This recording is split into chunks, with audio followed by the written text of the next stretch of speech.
আন্দোলন কেমন শুরু হয়েছে? আদালত রায় মানেনি মানে আমাদের বেতন দৌড়ে গেলাম আমরা। আমাদের আন্দোলনের বিপরীতে তাদের স্ট্র্যাটেজি আছে, তাহলে তাদের স্ট্র্যাটেজিকে আমার সাথে তুলে দেব। আমরা কেন খেলা শুরু করলাম? খেলা শুরু করলো আন্দোলনকে বিপদে পরিচালিত করবে ছোট বাংলা কথা তাকে ধরে তথ্য অফিসের মাথাটা পুলিশের হাতে তুলে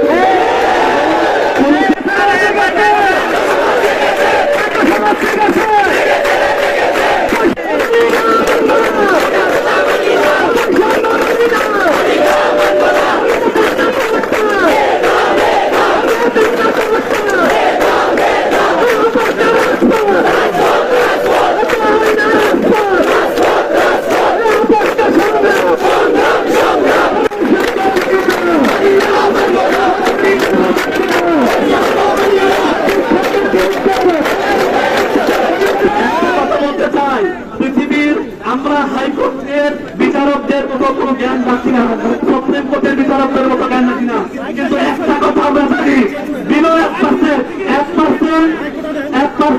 কোন জনসংখ্যার জন্য 30% কথা, এটা যে অরাজ্য, এটা বুঝতে হলে পৃথিবীর কোন নাই স্বাস্থ্য করার প্রয়োজন না।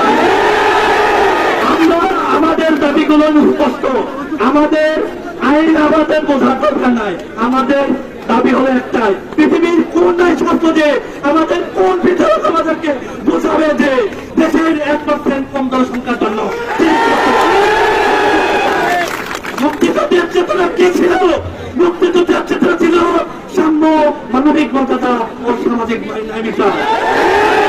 আমাদের দেশের বেচারা মরে যাচ্ছে আর আপনারা কোটি করে মানুষদেরকে চাকরিতে নিয়োগ দিচ্ছেন, তাদের প্রতি বেদনা নাই।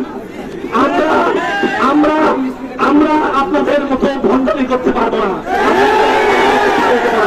ছাত্র সমাজ দাবি রাখতে হবে এবং এই দাবি কিভাবে আদায় করতে হয় এটা বঙ্গবন্ধু শেখ মুজিবুর রহমানের কাছ থেকে শিখেছি।